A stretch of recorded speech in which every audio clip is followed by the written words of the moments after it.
Hello aspirant, welcome to M vibe 10 minute science show में आपका स्वागत है। तो आज इसे हम स्टार्ट कर रहे हैं 10 मिनट का साइंस शो, जिसमें हम आपको फिजिक्स और केमिस्ट्री के 4 इंपॉर्टेंट टॉपिक करवाने वाले हैं जो आपके डिफेंस एग्जाम के लिए काफी इंपॉर्टेंट होने वाले हैं। और ये वीडियोस आपके 5 to 10 मिनट के होने वाले हैं जो काफी यूजफुल होंगे आपके लिए।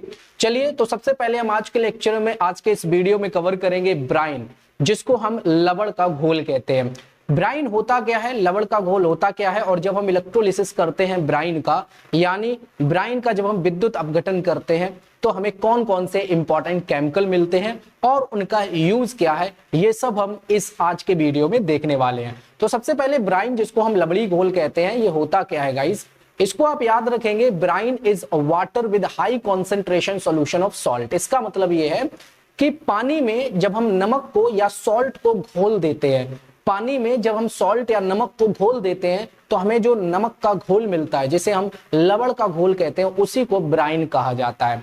मतलब इसका यह है कि brine is an aqueous solution of sodium chloride और कॉमन सॉल्ट, यानी जिसे हम NaCl के नाम से जानते हैं। तो पानी में जब हम कॉमन सॉल्ट को यानी सोडियम क्लोराइड को, NaCl को मिला देते हैं 10%, बाकी का 90% हम वाटर ले लें और करीब 10% हम सोडियम क्लोराइड को पानी में मिला दें, तो जो घोल बनता है उसी को हम ब्राइन कहते हैं, उसी को हम यहाँ पर लवणी घोल कहते हैं। अब इसका यूज क्या है, जरा ध्यान से देखिए।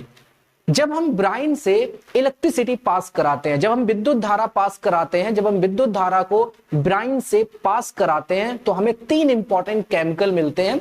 एक तो है सोडियम हाइड्रोक्साइड, और एक है आपका क्लोरीन गैस, और एक है आपका हाइड्रोजन गैस। तो ये 3 बहुत इंपॉर्टेंट केमिकल मिलते हैं जिनके यूजेस अभी हम देखने वाले हैं। तो सबसे पहले हम बात कर लेते हैं ब्राइन और इलेक्ट्रोलिसिस ऑफ ब्राइन की।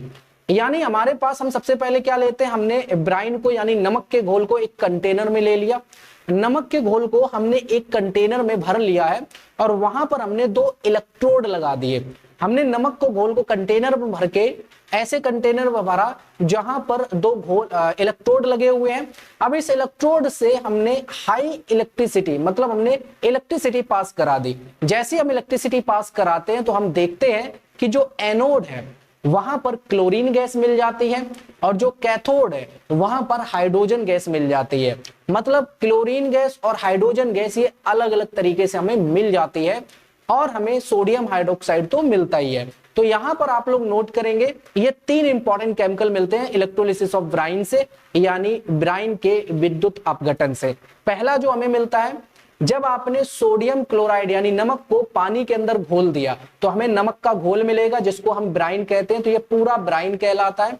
इसमें हमने विद्युत धारा पास करवाई, इलेक्ट्रोलिसिस करवा दिया, तो हमें एक केमिकल मिलता है क्लोरीन गैस, एक हमें मिलता है सोडियम हाइड्रोक्साइड, और एक मिलता है हमें हाइड्रोजन गैस। ठीक है, ये 3 इंपॉर्टेंट हमें केमिकल मिलते हैं। अब इन तीनों का यूज क्या है, जरा ध्यान से देखिए। सोडियम हाइड्रोक्साइड का जो यूज किया जाता है, सोडियम हाइड्रोक्साइड का जो इस्तेमाल किया जाता है, वो सोप एंड डिटर्जेंट में किया जाता है। साबुन और जो अपमार्जक है, सोप एंड डिटर्जेंट में सबसे ज्यादा इसका यूज किया जाता है। इसको हम कास्टिक सोडा के नाम से भी जानते हैं, सोडियम हाइड्रोक्साइड को। और ये आपका एक बेस होता है, स्ट्रॉन्ग बेस होता है, एक क्षार होता है। ठीक है, आप यहाँ पर सारे पॉइंट लिख सकते हैं। ये एक स्ट्रॉन्ग बेस है। क्या है? स्ट्रॉन्ग बेस है। क्लियर? अब हाइड्रोजन गैस जो हमें मिली है इसी रिएक्शन में, इस हाइड्रोजन गैस का इस्तेमाल किया जाता है अमोनिया गैस बनाने में, और इस अमोनिया का यूज किया जाता है यूरिया खाद बनाने में, यूरिया फर्टिलाइजर बनाने में, जिसका फॉर्मूला होता है NH2CONH2। मेरे ख्याल से पॉइंट क्लियर हो गया होगा। और जो क्लोरीन गैस है, इसका बहुत ज्यादा केमिकल बनाया जाता है इसका यूज करके, जैसे कैल्शियम हाइपोक्लोराइड, जिसको हम ब्लीचिंग पाउडर कहते हैं। ब्लीचिंग पाउडर का जो बना फॉर्मेशन होता है, ब्लीचिंग पाउडर क्लोरीन गैस का इस्तेमाल करके बनाया जाता है। ऐसे बहुत सारे केमिकल हैं जो क्लोरीन गैस का यूज करके बनाए जाते हैं। तो मेरे ख्याल से ये सारे पॉइंट आपको अच्छे समझ आ गए होंगे। ये था हमारा गाइस आज का शॉर्ट वीडियो। अब हम जाते जाते लास्ट में क्वेश्चन कर लेते हैं। Select the product form in electrolysis of Bryan. तो ब्राइन का जब हम इलेक्ट्रोलिसिस करवाते हैं तो हमें कौन कौन से प्रोडक्ट मिलते हैं? हाइड्रोजन भी मिलती है, क्लोरीन भी मिलती है, सोडियम हाइड्रोक्साइड भी मिलता है। इसका मतलब हमारा आंसर क्या आ जाएगा? D option, all of the above. ठीक है, ओके। चलिए, तो आप सभी एमवाइब ऐप को डाउनलोड कर लें, क्योंकि एमवाइब एप्लीकेशन पर आपके लिए एक मौका है एमवाइब सिंपल को सब्सक्राइब करने का। जैसे आप एमवाइब सिंपल को सब्सक्राइब कर लेते हैं तो एमवाइब के जितने भी इंपॉर्टेंट प्लेटफॉर्म है, एमवाइब लर्निंग आउटकम, एमवाइब लेंस एप्लीकेशन, एमवाइब लैब एक्सपेरिमेंट एप्लीकेशन, एमवाइब फॉर पेरेंट एप्लीकेशन, ब्रेन आपसे फ्रॉगीपीडिया, इन सबके एक्सेस मिल जाते हैं। साथ साथ में एमवाइब के जितने भी फीचर्स हैं इन सबके भी आपको एक्सेस मिल जाते हैं एक ही सब्सक्रिप्शन प्लान में। और ये है सब्सक्रिप्शन प्लान आपका 1 मंथ का, 3 मंथ का और आपका 1 ईयर का सब्सक्रिप्शन प्लान।